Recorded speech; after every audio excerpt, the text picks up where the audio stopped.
Alright, so this here is a re-release video from what I uploaded before, which I'll get to later.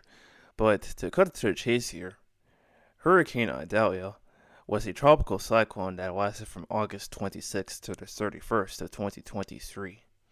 As the disturbance originated from the Gulf of Mexico, or Gulf of America, I wouldn't know. Anyway, moving through the Florida Big Bend into the coastal plain of southeast Georgia and eastern South Carolina, and later moving offshore into the Atlantic where it stayed until the weekend. At most, it was a Category 3 hurricane when it was right by the Gulf and in the Big Bend of Florida, but later went from a Category 1 hurricane to a tropical storm throughout its time of staying inland thereafter. It spun off both flooding and some tornadoes across the Florida Peninsula, southeast Georgia, and the coastal plain of North and South Carolina.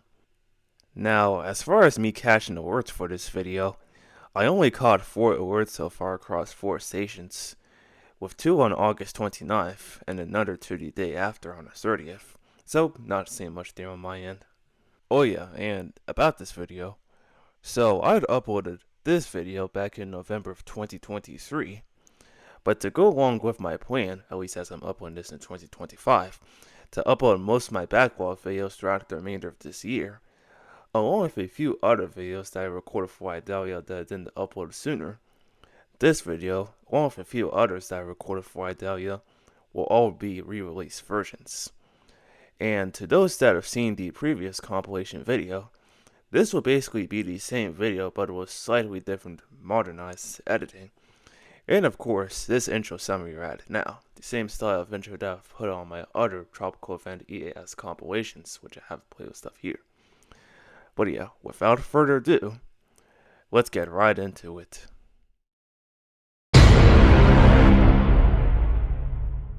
Partly sunny with a 50% chance.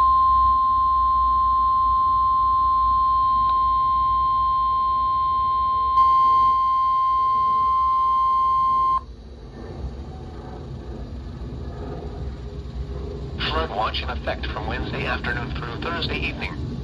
What flash flooding caused by excessive rainfall is possible? Where portions of the western Piedmont of North Carolina and upstate South Carolina, including the following areas in the Piedmont of North Carolina, Cabarrus, Mecklenburg and Union, North Carolina. In upstate South Carolina, Chester, Greenwood, Lawrence, Union, South Carolina and York. When, from Wednesday afternoon through Thursday evening. Impacts. Excessive runoff may result in flooding of rivers, creeks, streams, and other low-lying and flood-prone locations. Flooding may occur in poor drainage and urban areas.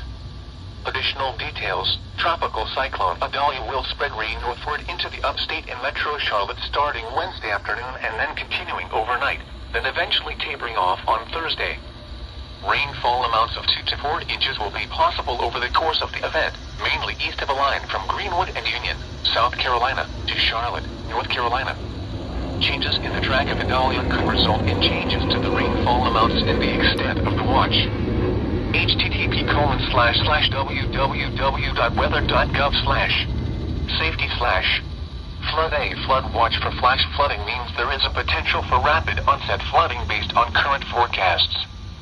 Flash flooding is a very dangerous situation and may impact areas that do not typically flood.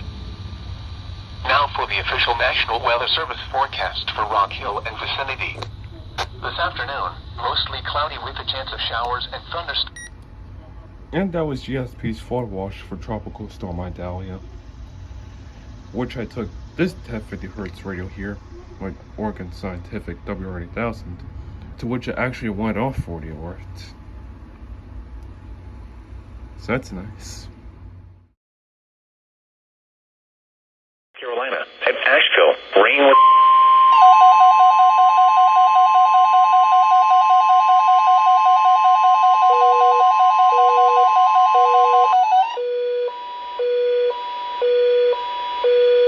Flood watch in effect from Wednesday afternoon through Thursday evening.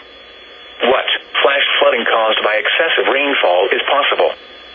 Where portions of the western Piedmont of North Carolina and upstate South Carolina, including the following areas in the Piedmont of North Carolina, Cabarrus, Mecklenburg and Union, North Carolina.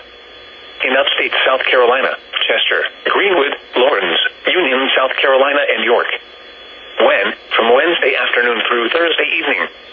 Impacts: excessive flooding of rivers, creeks, streams, and other low-lying and flood-prone locations.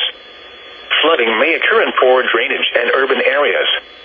Additional details: Tropical cyclone Idalia will spread rain northward into the upstate and metro Charlotte starting Wednesday afternoon and then continuing overnight, then eventually tapering off on Thursday. Rainfall amounts of 2 to 4 inches will be possible over the course of the event, mainly east of a line from Greenwood and Union, South Carolina, to Charlotte, North Carolina. Changes in the track of Idalia could result in changes to the rainfall amounts and the extent of the watch.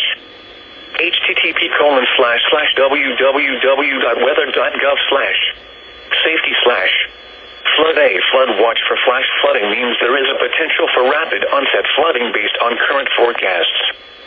Flash flooding is a very dangerous situation and may impact areas that do not typically flood. Flood watch in effect.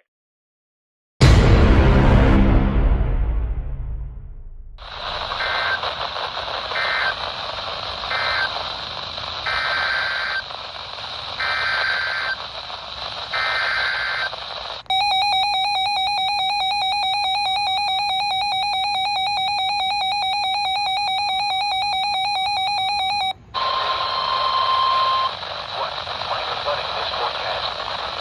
Where? Lynches River and Effingham. When? Friday morning to early Monday morning. Impacts: at 15.0 feet. Flood waters will impact roads near Effingham and New Hope. North Pole, Georgetown, west. Roads will block low-lying areas near the river. Additional details: at 9 p.m. Wednesday, the stage was 2.2 feet. Maximum stage is 14.0 feet. Forecast: the river is expected to rise above flood stage 3 Friday morning to a crest of 14.9 feet early Saturday morning. It will then fall below flood stage early Sunday afternoon. Flood stage is 14.0 feet.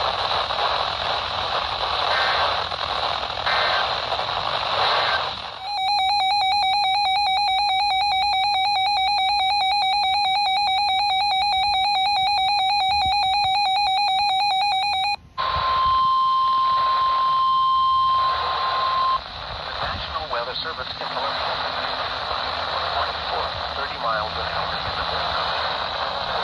southwest Clarendon County in central South Carolina, southeastern Orangeburg County in central South Carolina until 2 a.m. Eastern Daylight Time. At 8:59 p.m. Eastern Daylight Time, Emerson reported water into businesses along several roads navigable in the town of Calhoun. Several roads in the town of Hollywood with 6 inches of water covering them.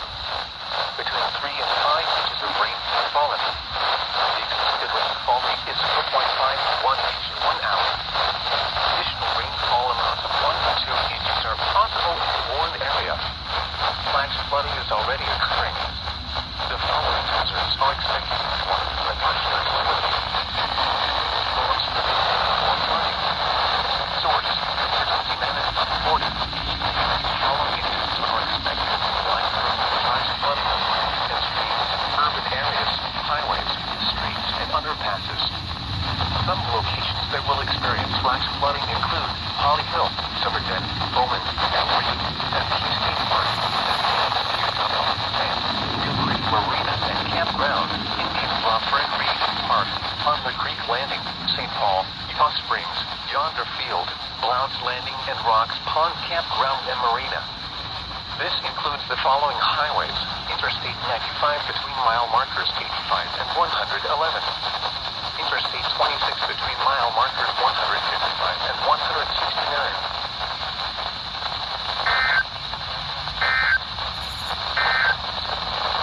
The National Weather Service in Columbia has issued a flash flood.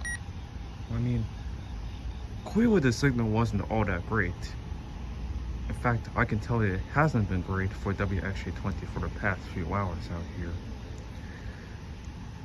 But at least my 254 decoded for something once on the station.